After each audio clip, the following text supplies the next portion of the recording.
This episode is brought to you by Amazon. The holidays are here, and you know what that means? It's time to get your friends and family the gifts they deserve. Take the stress out of shopping with Amazon's great deals and low prices on a huge range of items from toys to tech and much more. Whoever you're gifting for, Amazon has great prices on everything you need this holiday season. Shop early holiday deals now. This is Justin Roth of War Curse, and you are listening to the Brutally Delicious Podcast. The Brutally Delicious Podcast. The Brutally Delicious Podcast. The Brutally Delicious Podcast. The Brutally Delicious Podcast. 70,000 tons of metal. The original, the world's biggest heavy metal cruise. 60 bands, 4 days, one cruise ship, only 3,000 tickets. From Miami, Florida to Ocho Rios, Jamaica. January 30th to February 3rd, 2025. 5 days and 4 nights mingling side by side with your favorite artists in this incredible fan-friendly scenario that has no comparison. Go to 70,000tons.com and book your ticket now. So, for those not familiar with Warcurse, can you give us the 2-sentence sort of boardroom pitch, elevator pitch? Yeah, so I mean, we are a thrash metal adjacent, kind of like modern melodic thrash metal band signed to Metal Blade Records, Blacklight Media. We've got a few albums out. We're based out of Cincinnati, Ohio. Kind of just trying to do the thing like everybody else. Excellent. And so, newest record, Eradication? Confession, actually. Eradication was our 2019 album, and Confession came out on Metal Blade Records. I'm gonna screw the date up here. I think it was. I just screwed that up totally. October. I made no just. We'll fix it all up. But now that it's out and complete, I mean, how do you feel about it? Are you about Confession? Yeah, about Confession. Yeah, I mean, I like the album. It's been out for I want to say 7-8 months probably. Right, it's been out for, but now that you've had time to sit with it, though, yeah. What is it kind of? Does it still strike you as it? Is there something you'd want to go back and redo? The whole entire thing, but I think that's what it's like to be a musician. I don't think you're ever like super satisfied with anything you do. I can't remember who said it, but it was one of the Beatles, I think. But you never finish an album; you just stop working on it. And like I truly believe that to be the case. How do you know when it's time to let it go? When you run out of studio time. No, I mean you. It's kind of it's a weird thing. I host the Heavy Business podcast, and I had Levi Benton of Miss May I on my podcast the other day, and we got to talking about they just re-released the Apologies for the Week, which was their like debut album. It's like a 15-year-old album. And to get a second chance to redo it, with all the knowledge and all the wisdom you have is one thing, but like just to play the songs live and just to like feel what the songs become. A lot of times you write these songs and you finish them in the studio, but you have no feel for what they are. A lot of times you haven't played them live because unfortunately the internet and cell phones have kind of destroyed your ability to play things live before you release them. So the best you can do is maybe run them in the rehearsal space. But then what happens is you tour with these songs, you play them, you start to feel the little intricacies, and you start to put the flavor in there that maybe didn't make the studio album. And you always wish you could go back and like put the sauce on it or, put the final touches on it. But that just is what it is, man. Sometimes you got to live with it, So, I mean, as a whole, Confession, it was a fun album to make. It was a point in time. My brain was still probably a little broken from like, the whole pandemic thing and not knowing what was going to happen if we were going to play. Was most of it written during then? Yeah, the whole thing was written during like, shutdown season. So, I don't know. I'll revisit it at some point in time and maybe I'll be able to enjoy it for what it is. But, I'm a musician. I'm always looking forward. I'm always writing the next thing. I've already got tons of material demoed for the next album. So super excited to like show people what else I've got up my sleeve, Right. Was it cathartic, you think, writing Confessions during the pandemic? Was it a way to express? Yeah. Yeah, I mean, it gave me something to do other than sit around and watch the news, which I think was, important. I think more than anything, Confession, it was the first album that I really got to write with our vocalist, Blaine. And so in that regard, it was a good learning experience. It was a good bonding experience, if nothing else, to get to spend that time in a room, bouncing ideas back and forth. He's a phenomenal musician, much better guitarist than I am. And, just getting to pick his brain and learn how things, work in his world so that I could then, turn around and write things in the future that would mesh better with like what his vision is. So I think, it was good to have that time without a whole lot of other distraction. I obviously don't want to do it again. I don't think anybody wants to go back, but yeah, I mean, it's the fucking hand we were all dealt. So, you play the cards you got, And I think, I would say this, I think we're sort of seeing a renaissance of the arts in general, because a lot of the stuff you're seeing now was actually written towards the tail end of the COVID pandemic or whatever, the lockdown. And, it's finally getting its way out. And it's interesting to see. It's like a time capsule almost. It is. And, like we wrote a song. It went over like a fart in the wind, but we wrote a song called The Convoy. And, just kind of touched on. And people took it the wrong way. And, of course, it's the internet. So everybody's an expert. Everybody's got an opinion. But, by the time you write the song, you demo record the song, you get it approved by the label, then you record it, then you get in the queue to get the thing pressed on vinyl. You write the song 2 years before anybody hears it. Right. So a lot of the stuff we're hearing now, maybe taken out of context, or maybe it didn't age the way you hoped it would age, or, whatever. So, I mean, that's something that you gotta live with. And I think, again, lessons learned there, but it was a cool song. It was just, the message got misconstrued by a bunch of fucking small dick authoritarians on the internet that weren't happy that we wrote it, but what do I give a shit? Yeah. So how much time do you put into those people on social media or any of those places? Do you interact with that sort of stuff, or do you just kind of let it go? Nah, I try not to. I try not to read the comments. I try not to get too deep in the weeds, especially with like album reviews and stuff. It's in the early days, I think I did pay a lot more attention to it. The first two albums, and you take the good with the bad. Our first album in particular, Final Days, I was really interested to see what people had to say, because I didn't know what the fuck I was doing yet. And so there was a lot of things that I gathered from reviews and criticisms of maybe song structures or lack of transitions or whatever that I would then take and I would use that as positive feedback, and I'd work and build from it. I think the further up the rung you go, or the longer you hang around, that positive feedback kind of just turns into people shitting on things for the sake of shitting on them. Right. So, especially it's like it's a very weird thing that happens. You sign to a bigger label, and you just see like a total shift in the way media outlets handle your stuff. Really? Yeah, totally.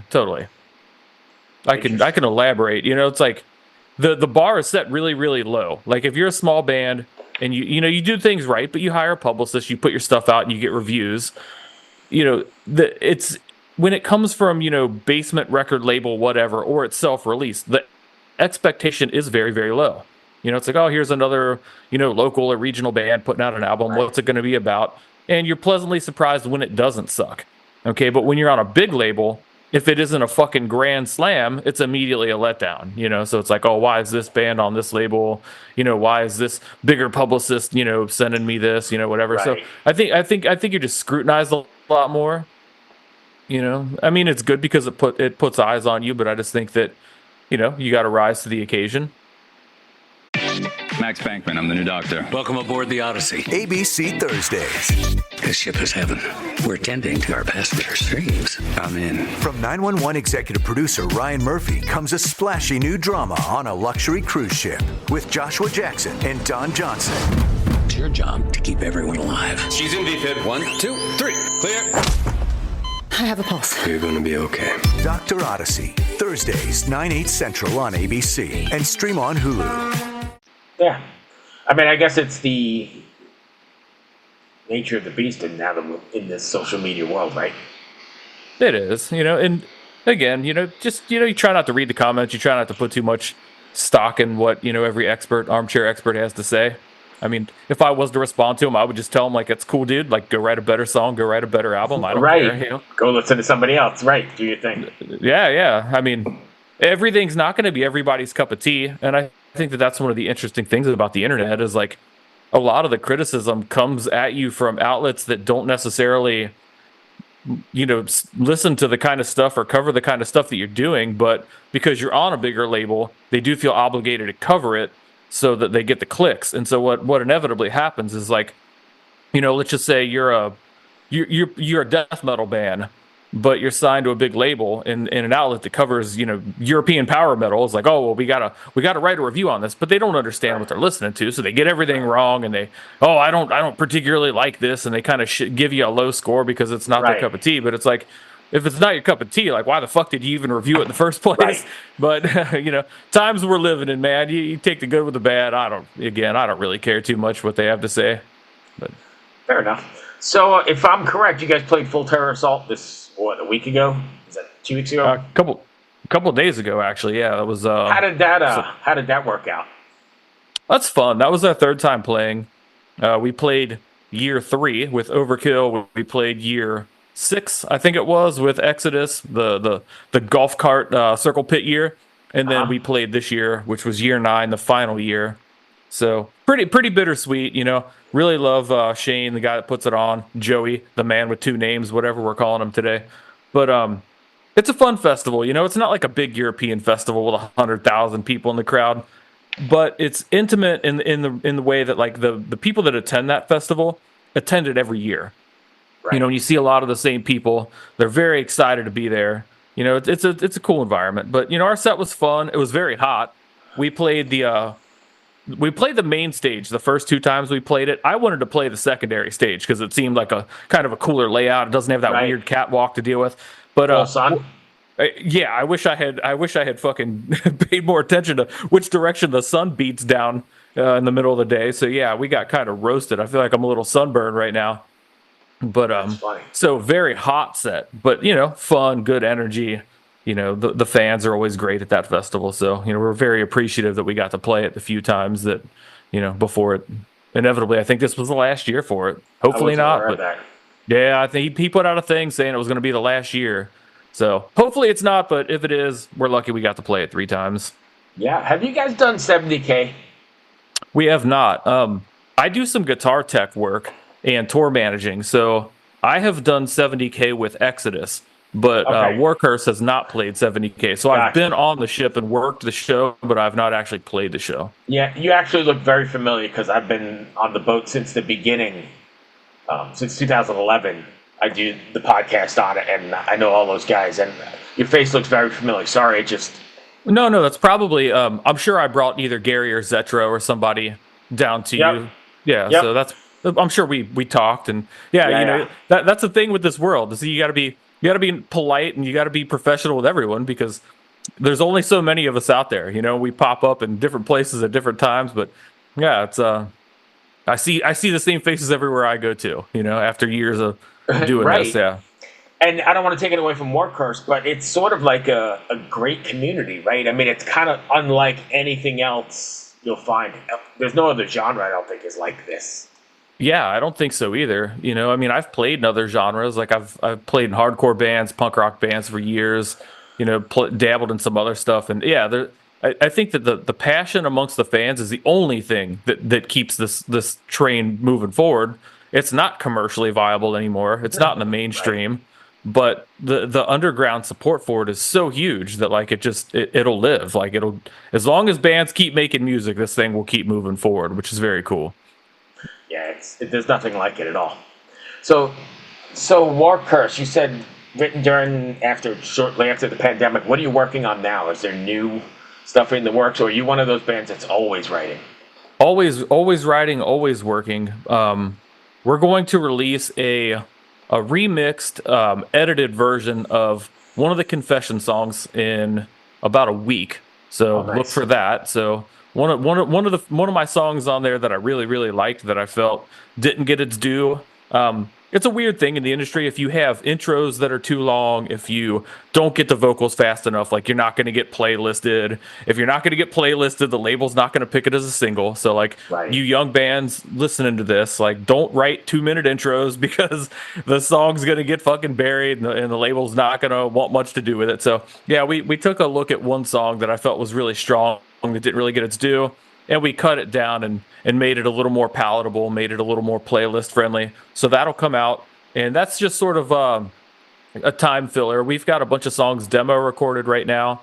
Well, we've gone back to one of our old drummers, so we've changed drummers, but a guy who was in the band previously, and we have a new guitarist, a new lead guitarist, this guy named Ed. He plays in the Chicago thrash metal band Reign, Reign. But Ed absolutely rips. So like, yeah, we've got the best lineup we've ever had, and these songs are fucking heavier, more technical, faster. I mean, it's killer shit. Like, I just seriously can't wait to get this next batch of songs out. So yeah, we're one of those bands. I can't sit on my hands. I do a lot of design work. I do a lot of artwork for other bands. Like I mentioned, I do some other kind of like touring and behind the scenes work for different bands. Like I cannot not be busy. So with Warcurse, it's like since the day I handed in Confession, I was recording the next batch of songs. Like literally, I handed those in on a Monday morning, and like Monday afternoon, I was hitting the record button and like dumping riffs into the computer. It's like it's the way I'm wired. I can never be happy with anything too long, and I'm never complacent. Right. Fair enough. Do you find it difficult, or do you think it's difficult to sort of have to tailor you were just talking about like the intros being shorter, so you kind of have to sort of play to the industry more than the creative side, right? How tough is that to make a decision like that? Yeah, so I mean, it's interesting. I'm going to give you a very weird analogy, and I hope it doesn't get lost in translation. But like, I used to design disc golf discs, like Frisbee discs. And there were certain rules and parameters in designing the artwork for these things. Like, you can't stamp foil over like certain parts of it, and there can't be like X amount of coverage. So at the time, it felt very limiting doing that. And this will come full circle in a second. But like, you start to think of things differently. You start to write or draw. You know, it's all just artwork. It's all composition at the end of the day. But you start to plan around the obstacles. Like, you learn what the obstacles are, and you go into it with that mindset. It actually kind of challenges your creativity, if you want to look at it that way. It doesn't limit what you could do necessarily. It might change the way you have to do it. So it's almost kind of cool. The way you put it out there, so you can rearrange it somehow so it's there. But I get you. Yeah. And there are some bands that, you know, I'll give you an example. There's a band called Bleed From Within. And they're from Scotland. And they have like found the magic formula to like kind of work around some of the, you know, the goofy industry stuff, and their song structures are cool, and like they almost always like hit you with vocals within 15 to 30 seconds, you know? Right. So you start looking at bands that do it well, and you start studying like the way, you know, the big boys do it, and you learn, you know? So I mean, I find it annoying at times, but here's the thing: you can always write songs with a longer intro. You can always write whatever you can write whatever the fuck you want. Like, at the end of the day, it just may not be chosen as a single. It might not get playlisted.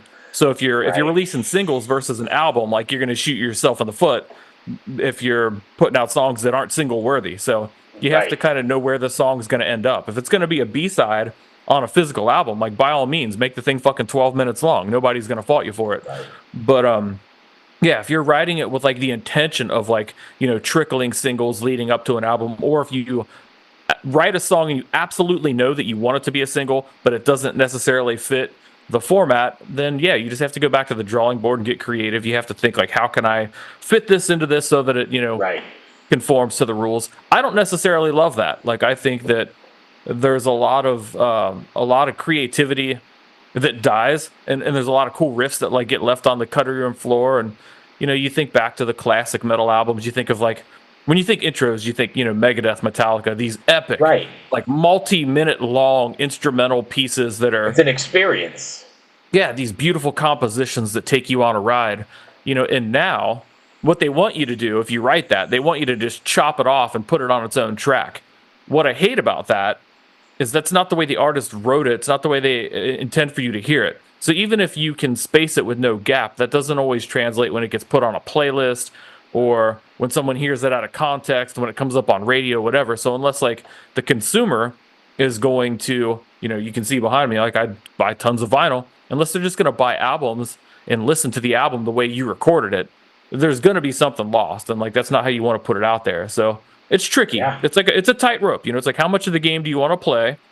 How successful do you want to be? And how much are you willing to compromise to achieve your goal? So. Right. How much time do you put into not writing the previous record? So, like, when you're writing this new material, obviously Confessions and, Warcurse has a sort of vibe, and you don't want to alienate your fans, but you also don't want to replicate that feeling or that vibe. Do you put a lot of thought into that? I've made it pretty clear from the start that I have no interest in writing the same album twice ever. So, I look at certain bands that have taken way larger jumps than we have, or bigger departures, I guess, from previous albums. Bands like AFI, who started as like hardcore skate punk bands and turned into radio like scene core bands, and now they sound like fucking Depeche Mode. Or like Bring Me the Horizon's another great example of a band that, if you ask me what they sound like, I have to ask you specifically which album and then maybe even which song. So I think if you've got a cool fan base that's kind of in on it with you, I think you can take them on that journey. And I think that, if you do lose fans along the way, the good news for those fans is like those old albums still exist. So if you don't like, Confession era Warcurse, but you loved Eradication era Warcurse, like the good news is Eradication's still there for you. Like go listen to it. Like we promise, we'll still play some of those songs live for you. But as a musician, like I can't think of anything more boring than just like writing the same album over and over again. Right. Some bands have found great success doing that. Overkill, fucking perfect example. I feel like they've written the same album like 15 albums in a row at this point. But I love them, right? Exactly, but they're fucking. It still works, So it's like if you're a band who has a, if that's the recipe and people are still eating it up, then keep fucking cooking it for them, I guess. But yeah, for me, I mean, I tend to go to the extremes. Like we wrote, Confession was nothing like the album before it. And I think that whether it's reactionary or whether it comes from some, not to get deep, but whether it comes from some insecurity of like, oh man, I did that. Now I don't know how I got to live with that. And so you run and do the exact opposite thing. But like, I don't know. I think I have that tendency. I tend to like do something, like it for about 5 minutes, and then immediately hate it and do the total opposite of whatever I just did. And maybe that's the artist in me. Maybe that's some kind of fucking problem in this brain here. But like, the new stuff doesn't sound a damn thing like Confession. So whether that's a good or a bad thing is yet to be seen. But, I think it's a good thing. You ever feel too vulnerable then? I think you do put a lot of yourself into this, I think, especially with the lyric writing, and I write most of the lyrics. It's, that's a tough one. You want to say certain things, but you don't want to say too much. And, it's a reflection of who you were at that moment in time. I think the best thing you can do is just be honest. I think that like people have gotten really good at sniffing out, and some people don't care, depending on the genre, but like, vapid bullshit lyrics fly some places, but I don't think they fly in metal. I think that the kind of music we play has to be honest. And if you're, doing something for the sake of, oh, this is gonna be popular, or oh, this is gonna get us so many clicks. Like I think people sniff that bullshit out right away. So right. No, I get that. And you have your fan base that you said is sort of just along for the ride. And I was just wondering if, you get to a point where shit, I shouldn't have said that. There's too much of me in that song, or if you really don't care. Both. Yeah, I think there are things that you look back on. And it's tough for me because I'm not the vocalist, but I write the majority of the vocals and lyrics. Right. So it's really hard for me because not only am I speaking on my own behalf, but I'm also speaking for Blaine in a sense. So like I have to write things that not only reflect how I feel, but I have to also understand that those thoughts and opinions will inevitably reflect on the other 4 dudes in the band. Yeah. So it's like I have to live with them, sure, but like he's got to go out there and sell them. He's got to be the one to actually let the words leave his mouth. So in that regard, it makes it twice as tough, but I think it also keeps you twice as honest. So I do kind of have some guardrails. I try to make sure I'm not, if I said exactly what was on my mind at all times, like we would have never made it anywhere, because I'd piss off half the world, and that'd be that, So I think there is like a certain amount of like self-censorship that goes into it. But I do think you have to be vulnerable, and I think that if you don't take any chances whatsoever, you'll never reap the reward. So it's finding that balance. And I think most things in the music industry nowadays are kind of a tightrope walk. Yeah, fair enough. But I think, I mean, your vulnerability is what sells it, right? I mean, it's what connects to somebody, and so that has to be it. When people connect on that level, there's nothing like it. Yeah, I agree. And it's not a knock on like other genres, but I think that at a certain point, like you can only tune your guitar so low. You can only Right. you can only squeal so ridiculously. It's like at a certain point, like the extremes have been reached. I Right. don't know that shy of inventing a new instrument. Like I don't know that there's going to be a new sound in metal anytime soon. Like the last real movement in metal was probably like the gent movement, and that's been fucking 20 years ago or so, since Right. Meshuggah popularized it, and the boy band core stuff and all that shit. It's like it's all been Right. beat to death. We play thrash metal. I have no room to talk. Like, it's fucking microwaved TV dinners from the 80s, in most cases. But you're connecting with. It's got to be cool at some point because you're older and whatever, wiser, but you've made it this far, but you still have like people like myself going, but you've got generations coming to your shows, right? Yeah, and that's what's cool, And to the point that I was making, though, so it's like if you write lyrics that are all just like death, gore, oh, I'm eating a fucking dead body, oh, I'm fucking raping a priest, like you can only be so edgy. So, versus trying to out edge the edgelords, I think that the best plan of attack is to really put some thought into what you're writing and write songs that mean something to you. Because at the end of the day, I mean, again, like there are people who read the lyrics, and like you're saying, like that stuff does matter, and I think it makes an impact. Honesty is always the best policy, and if you can write something that makes somebody else think and makes their gears turn, then you've probably made a fan. If you write vapid, surface level shit, it may resonate with like the surface level people, but I just don't think that's the crowd that gets into the kind of stuff that we're into. Right. As far as the generational thing, though, that's huge. I think that if it wasn't for that, like metal wouldn't exist today.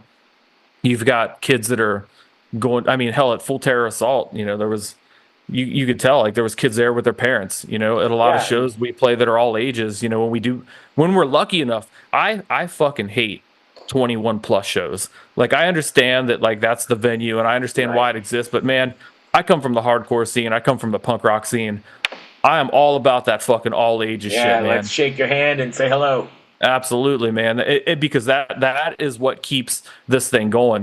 When I was a kid, my parents were into metal. My mom was into like, the cheesy glam stuff at the time, but my dad was into like, Sabbath and Maiden and stuff like that. Right. A lot of their friends were into thrash metal, which was how I was exposed to it. I guess I never stood a chance. I was destined to just be a fuck up in a thrash metal band. But no, it's like without that exposure at a young age, like I'd probably just be some fucking surface level douchebag listening to fucking Lil Yachty in my office right now, sitting in a fucking cubicle, getting that bag or whatever the fuck the young people say, So you have to like expose it, and I think that's one of the coolest things is that you go to a metal show. I mean, you have representation from like 12 years old to like fucking 70, and it's like they're both excited for different reasons. It's like when we were in Mexico City, and or was it Mexico City or it was one of the cities in Mexico. But I'll never forget. Like we had played this weird venue. It was super nice, like way too nice for a metal show, and one of the parents came up after we played, and they said, "I want you to know." This was our kid's first ever metal show, and he loved it. I think you just created a metalhead for life. And to me, like that was just such a heavy compliment. Like that was one of the coolest things anybody's ever said to me. But at the same time, it's every bit as cool when you play the Bay Area on tour and some fucking 65, 70-year-old dude comes up and says like, "Hey man, I saw Metallica when they were on their first album, and like you guys fucking kick kick their ass, or you kick the same amount of ass, or however they want to word it, Right. It's very cool. We're running out of time here shortly, but I was just going to say I went to a show just in town here recently, Dark Tranquility and Amorphous, and both my kids have moved out. One's 28, one's 22, and they're a couple hours away, but everybody met up at the DT show, and it was just great. That sort of bond. That community, man, it's what it all goes back to. So anyway, if fans want to find you guys, where can we grab Warcurse? Sorry. It's a tough one, right? If I had said my band name out loud 10 times, we'd be called something else.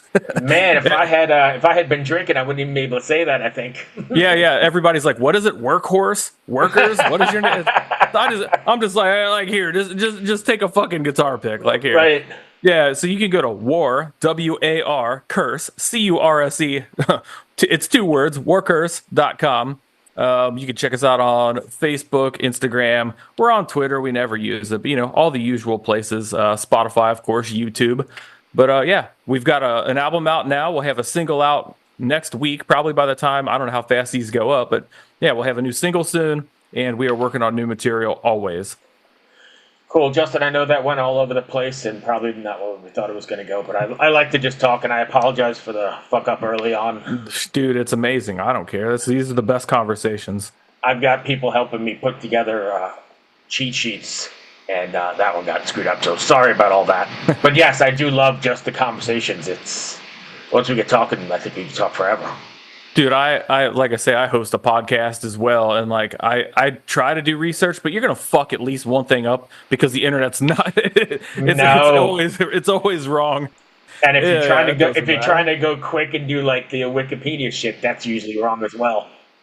Exactly. No, I learned that lesson never too. a problem. So right, cool, man. I guess I'll see you somewhere down the road because I'm definitely part of the scene, and I'm on every boat. So I'm hoping maybe even this. I know you haven't been announced yet, but maybe they've already booked this coming year. So probably the year after is when we're going to finally the whole year's booked already? Yeah, they have that shit booked like 6-7 months in advance. Oh, so they're just taking their time releasing. Yeah, what they do, they book that way in advance, and they open some standby spots. So like they'll send it out, and you might have like 10-12 bands that are on like the standby list for some of these European bands or whatever that can't get through, who paperwork gets fucked or for whatever last second it happens, right? Yeah. So, but yeah, we don't do the standby thing because it's too tumultuous. Expensive. Like it's expensive, but it's also like I don't want to block off that window of time and like tell my dudes like, all right, be ready, and then nothing happens. Like it's just kind of a pointless endeavor. I'd rather just know like 9 months in advance that we're gonna do it. But yeah, I mean, now that we're not being recorded, like Confession kind of went over like a fart in the wind. So hopefully this new shit gets it back on track. So yeah, we'll probably, if we're going to get invited, it won't be off of this album. It'll be off of the next one. So yeah, hopefully the following year. We just got a new booking agent and she's working pretty hard. So we'll see what happens. Good. So 2 more things. One, Rory Romano? I do not. Oh. He's a TM sound guy. I probably thought you ran into him. He's usually with Epica and all those. I probably know the face. Yeah, no worries. I thought you might have known him across the circuit. He was also a 70K guy. Oh, okay. Well, then I definitely know the face, but yeah, probably just not the name. Justin, thank you so much. All right, man. My pleasure. Sorry about this beginning, and hopefully I'll see you somewhere down the road. Amazing. Thank you for your time, brother. Cheers. Be well. Have a good one. Bye. Hey, what's up? My name's Lurk, and I'm the host of Lambgoat's Van Flip podcast. Every week I have in-depth conversations with bands from all over the scene, big and small. We also like to keep our finger on the pulse and showcase up-and-coming bands on the show as well. So come check out Lambgoat's Van Flip podcast.